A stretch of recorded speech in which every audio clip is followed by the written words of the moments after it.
welcome back. So yesterday I was very unorganized, and today I figured I'd get a little bit more of a plan. Can you hear that? My computer's screaming. Maybe you can, maybe you can't. I don't know. It drives me nuts. It just makes this little sound, but whatever. Yeah, so yesterday was the first one, and today I decided to do another one because I kind of had fun doing it. Just kind of. But since yesterday we went over drawings, I figured today I had to have a plan, and I decided let's go over the first draft of my first book. So now, this, just to give me some credit, I wrote it when I was 10. So it's horrible. It's bad. It's really bad. And then I wrote it in a notebook, and then I transferred it over onto a laptop by just rewriting it, and it got so much better. But I rewrote it multiple times on the laptop, and so I decided, why not read the first draft and then the last draft, which is probably not the last draft because I'll probably rewrite it again, but I guess we'll see. So I just thought it would be funny to do that. It's gonna be really embarrassing because this is just horrible. First, I picked out a couple scenes that we're gonna go through and we're gonna write. We're gonna read the old versus the new. First, we have the prologue, and that's just like a tiny little paragraph. And yeah, so first things first, the old version. Page 1. My name is Arima Montoya, and I am a Twilight Jedi, but I was not always a Jedi. I did not go from being born to the Jedi Temple like most Jedi. I had plenty of detours, from kidnappings to wars to adventures and finally to home, the Jedi Temple. Here is my story, though I warn you, it does not start with once upon a time. Okay. Okay, that was bad. So now we have the other version. Prologue. No attachments. These words have haunted me ever since I was brought to the temple. Throughout my life, I have always, or most of the time, had a person there to guide or just be there for me. First a Curl, then Dargo, and my master Eth Koth. My story is, I guess, as you might call, different or unusual. I did not go from birth to the temple like most Jedi. I had plenty of detours. Though once I got to the temple, I knew that it was my home, and that I would always be a Jedi. Here is my story, though I warn you, it is not your preferred fairy tale. It has room for improvement, that's for certain, but, it's better than the other one. So, here is the weird part. So, I first wrote this, and she was 4 years old. So, I try to write it through the mind of a 4-year-old, but as a 10-year-old, you don't really know how to write like a 4-year-old. So, you just kind of write like a 10-year-old who's not a very good writer, and who's not, young enough to be seen as a 4-year-old writer, because, 4-year-olds can't even write their own name. But yeah, I always knew it would start with the birthday scene. I just reread this 30 minutes ago, and it's horrible. Oh my gosh. But we're gonna go through it. Chapter 1. These are very short chapters, by the way. They're only 3 pages. My 4th birthday started out like a normal day, and my mother came and woke me up singing, "Happy birthday to you, happy birthday to you," and so on. When I finally dragged myself out of bed, I nearly shouted in delight, for on the foot of my bed was a brand new dress. It had a shallow V neckline and a normal waistline. I spelled waist W-A-S-T because I can't spell back then. The dress went down to my knees, so I had to wear leggings with it. Now, I made this dress off of a dress that I had just gotten the day before I wrote this. And so I thought it was so cool that, I was I'm wearing spaghetti straps, I'm such an old person. But I had to wear leggings with it because it was a teensy bit too short. So does Arima, apparently. Thank you, I said. You're welcome, Arima. Now go put it on and go downstairs. Your friends are waiting. So her friends are waiting before she got up out of bed. They're just in her house. It's a little creepy. Happy birthday. I pulled on my new dress and dashed outside. Happy birthday.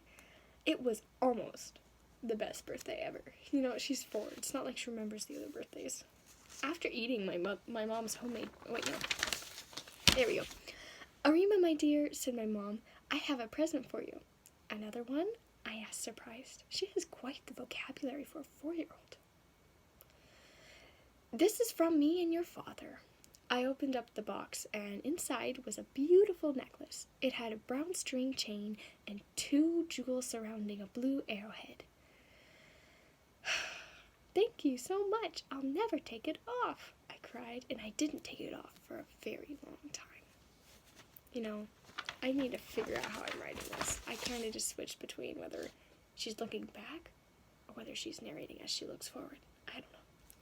After eating my mother's homemade birthday cake and playing with the curl and my other friends, I settled down for a nice slumber. Couldn't have said nap or bedtime. But all of a sudden, the setting sun disappeared. A loud rumbling noise began, and I turned on my light. "Mom? Dad?" When no one answered me, I pulled on my new dress and dashed downstairs. I saw my parents outside, and I went out to meet them. "I've only seen this happen once before," my father said. "What?" I asked, almost in a whisper. "Pirates." I gasped.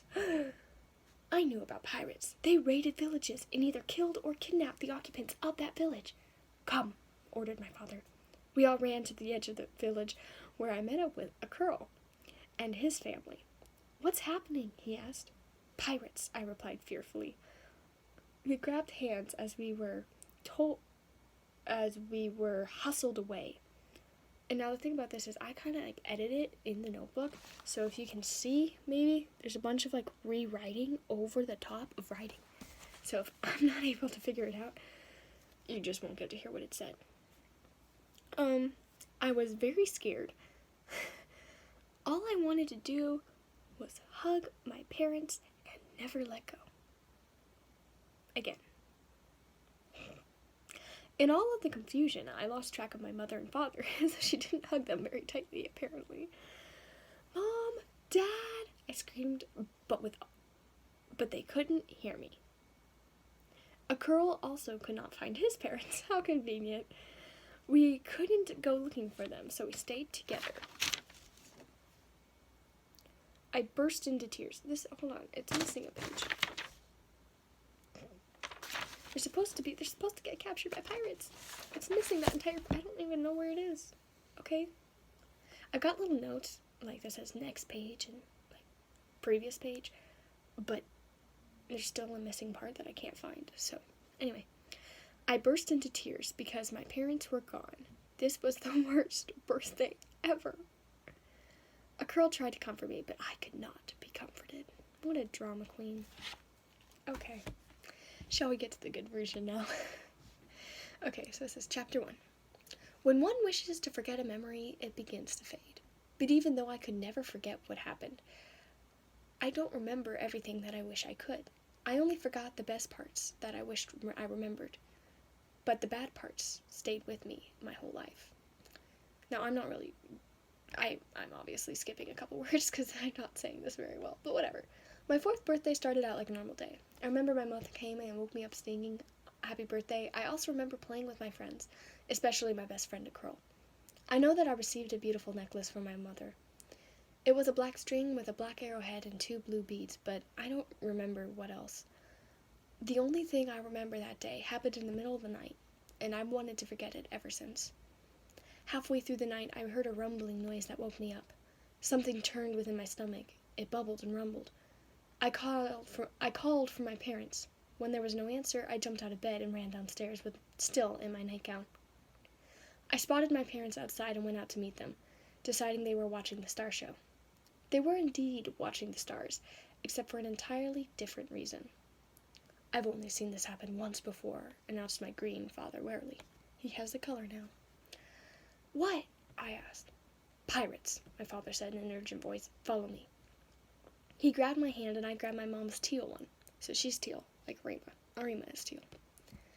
We ran to the edge of town and met up with a Curl's family on the way.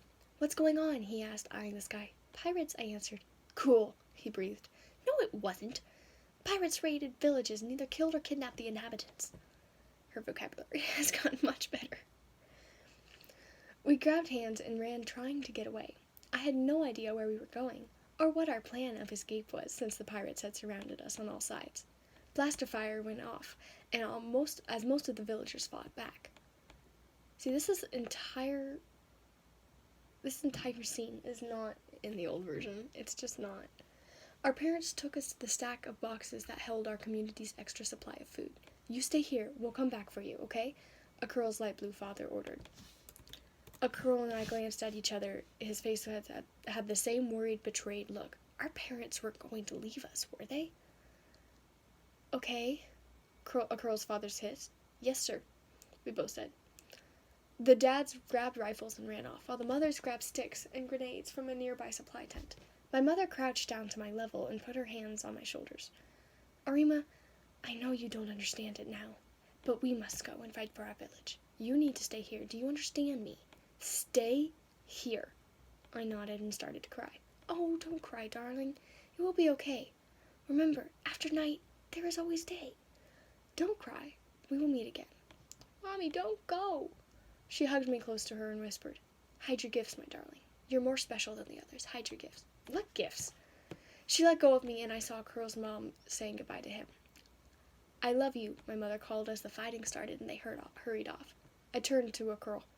He looked at me determined. Well, I'm not going to just sit here, he exclaimed. The rumbling feeling built within me. I remember my urge to do something. I couldn't be useless. Except, at that age, I was. I went with him to the supply room where he picked up a rifle that he could barely lift off the ground. You're not supposed to use a blaster until you're 15, your dad said, I remarked. He never said anything about rifles. A Curl, you can barely lift it, I argued. Well, help me then, he grunted. To tell the truth, I had always wanted to fire one of those rifles. But our parents told us to stay here. We would be more of use if we had a rifle. All right, I ran over to him and lifted the back of the weapon. It's so heavy. It took us about 3 whole minutes to haul the thing out of the supply room. And when we finally did, we were picked up by 2 passing pirates. Of course. Fear coursed through my veins, and it came out in my screams. I squirmed to try and get away, but the scrawny pirate that was holding me would not give up. Hold still, you Twi'lek scum, he said, slapping me on the mouth. A Curl's pirate was having just as difficult time as mine was. A Curl leaned his head down and bit the pirate on the arm. Ow. That was what our parents had always told us to do in times like these. There is a typo, and that's gonna bug me, so I might as well just fix it now. Okay, there we go. The thug dropped him and a Curl ran, as fast as his 5-year-old legs could carry him, toward me, to set me free as well. Apparently his bite didn't hurt the pirate too much since he was able to hit a Curl in the back of the head before I could warn him. A Curl! I cried as he crumbled to the ground unconscious. Now, obviously, this needs to be fixed as well, but, the kid's 5. He shouldn't be knocked unconscious. That's incredibly risky and could be bad for his health. The pirate that hit a Curl picked him up and threw him over his shoulder. They carried us to their circular ship and threw us in a small room that held other multiple... I'm sorry. I don't speak very well. I kind of mess up my words, and there's tons of stories of me saying the wrong word at the wrong time, so if I do that here, just kind of skim over it. Doesn't mean anything. I just don't know how to speak. They carried us to their circular ship and threw us in a small room that held multiple other Twi'leks. Stay in there, growled the tall, skinny pirate as he shoved me in. A Curl's limp body was tossed and next by the muscular fat one. She's not afraid to insult them, is she? They closed the door, laughing evilly. A Curl! His eyes stayed shut. After a while, I gave up and sat there waiting for my parents to arrive. So, out of the 2 of them, that one is much better. There's more detail in it. There's not as much, I don't know. This is kind of just words put onto a page. Well, that is more of actual storytelling. It still has certain points that I'm like, yeah, I should probably fix that, but as it gets on, it gets better. Now, the annoying thing about this is I had I filled out 2 notebooks, and I can't find the second one. So, like, it's not any good now, because I can't find the second one. Now, the third scene, I haven't actually picked yet, because I'm trying to decide. There's some scenes in this one that aren't there, because I just thought they were so stupid that I cut them. Because, like, who wants to see her solve a plague? I mean, she's 8. She's not going to be able to solve a plague. So we're just going to skip forward. Oh, that's awkward. Okay, I guess we'll do this one. Chapter 12. Chapter 12. So this is a little bit farther into her lifestyle. She has already gone to the temple at this point. She got brought there by, guess who? Anakin, Obi-Wan, and Ahsoka. Because I love Ahsoka, so I've got to put her in the story somehow. But anyway, she gets brought to the temple. And now she is a Padawan, or she just got accepted into Padawanship. So, basically, you know how you always wonder, how did they get different clothing? Because, I mean, Ahsoka wears different clothes than normal Jedi robes. So do they, like, get to go shopping for them? Do they go get to pick them out? Is there a changing room in the temple? You just don't know. And so, I kind of had this idea that I was going to fix that little loophole that, you know, so many people care about. So, I wrote this horrible little scene, which I can't seem to find.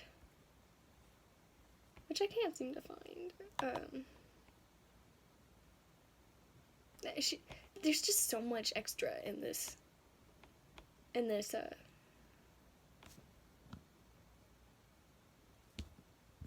it's a laptop, but it's a book in the third draft. There's so much extra scenes I've got, because I originally had just Arima and a Curl, and now due to certain circumstances it becomes just Arima, and I was like, oh, I gotta give her a friend, so I gave her Dargo. And then I was like, but that's the only person in the temple who, like, actually talks to her? Really? That's not very realistic. So I went through and I added 3 more, but they, like, they weren't very big characters, but I felt like they should be. So I went back and I wrote a lot of scenes about them.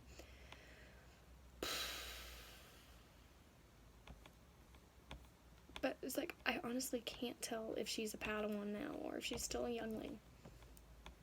Because this right here, this is on page 109.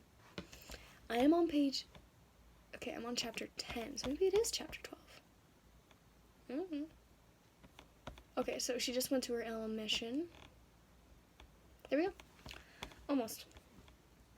There we go. Okay. So, chapter 11 in this one, chapter 12 here. So, I am trying to figure out why these happen in different scenarios, because here it looks like it happens right after her Ilum mission.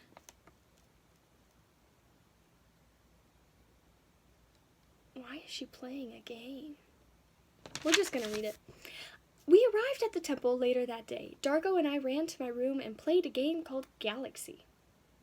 You know, because Jedi have times to play games. They can play games, obviously. That's how that works. It was a simple game where there were a light side and a dark side, obviously. You could pick your own teams and customize them before placing them on a huge game board. Since we both wanted to be the light side, I suggested that we play a quick round of blaster lightsaber grenade. To play, you hold one of your hands out and shape it into a blaster. You put your thumb out and your pointer finger out, because I have to explain how you shape it into a blaster. A lightsaber, pointer finger out, and a grenade, a fist. Blaster defeats grenade. Grenade defeats lightsaber, and lightsaber defeats blaster. I won by selecting lightsaber, so I was the light side. Now, I have a sentence here that I crossed out because obviously I didn't like it, but I'm gonna read it anyway. I chose mostly Jedi and a few upgraded bounty hunters. Crossed it out. Go back. You could have a total of 15 players. I chose 8 Jedi, 3 bounty hunters, and 4 clones. Because I have the specifics of the game count for this story. Dargo chose 10 Sith and 5 bounty hunters. He ditched the droids. They were useless. Now, I feel like as a Jedi, she shouldn't think that droids were useless. Because, I mean, how many droids killed Jedi in the Clone Wars? A lot. So she should have a different perspective than the people who are watching and reading. But whatever. Ha! The game was well played, though Dargo won by taking my last Jedi. Ha! He exclaimed at his victory. You know, I said, you shouldn't be excited at the dark side winning. I know, but I just won the game. I never win this game. Still, oh, don't be such a sore loser, Dargo said, getting up. There was a knock on our door. I told whoever was there to come in.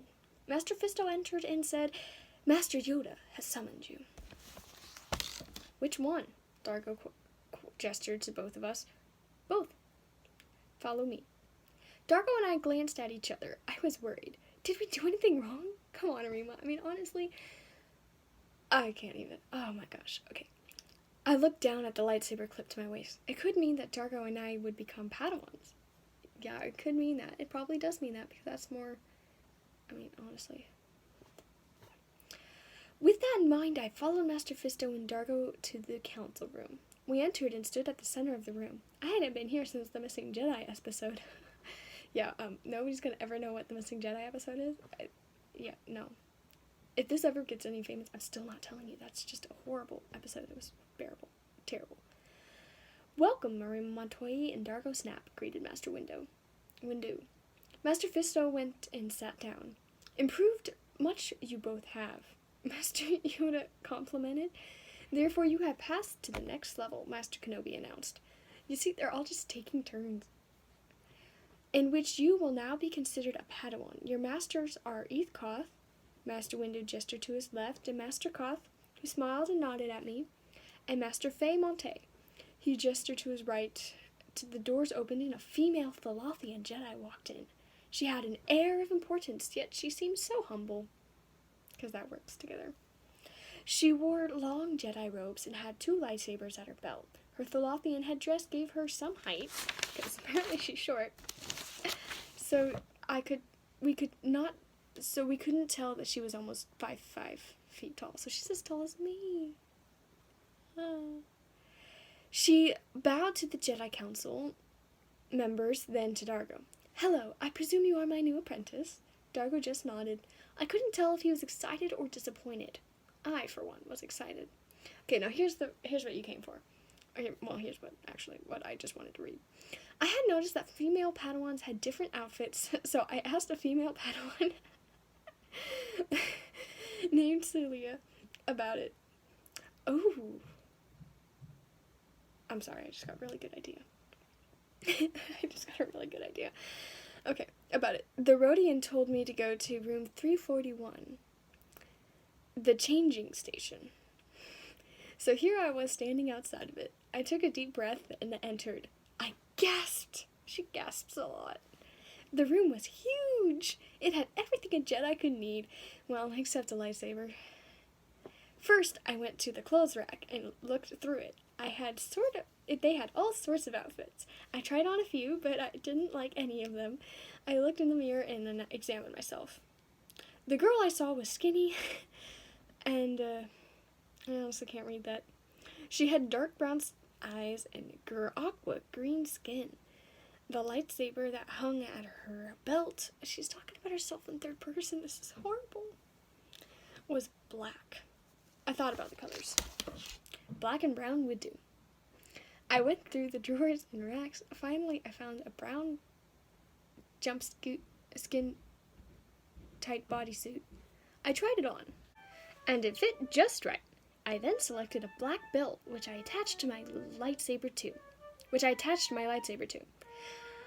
I looked in the mirror and decided something was missing.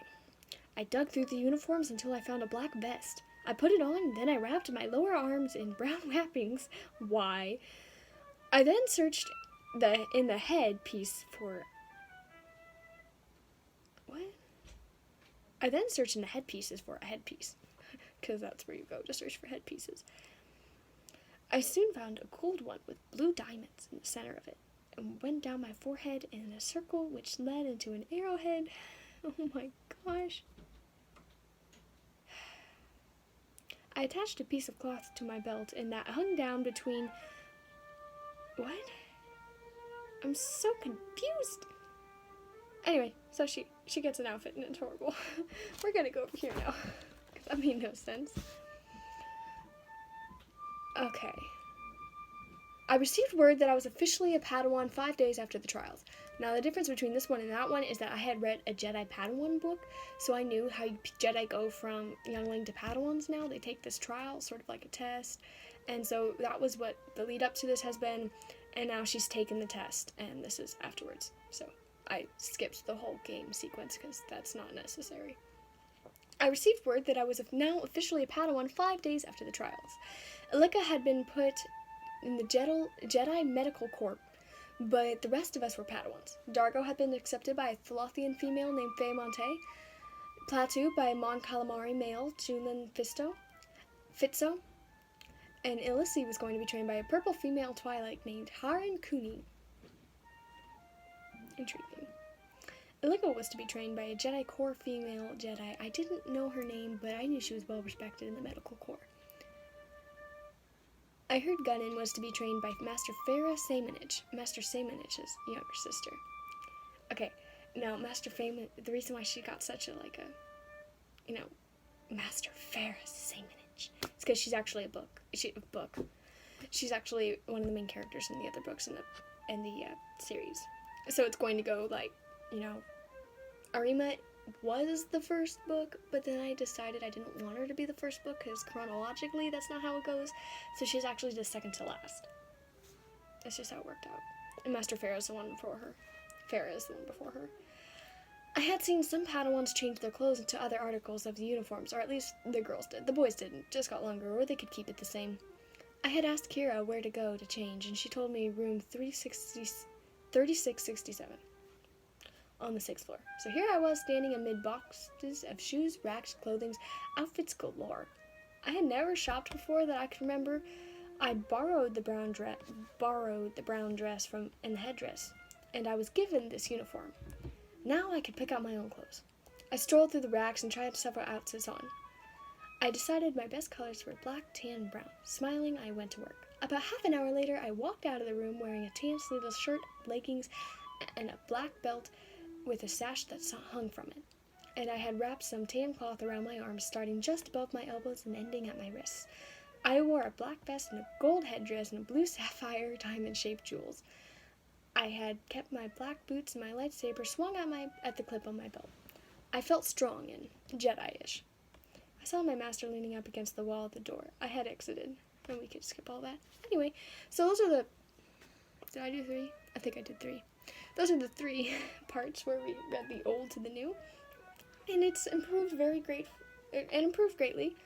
Not the best, but there's always room for a 4th rewrite if I ever have time. So yeah, thanks for watching.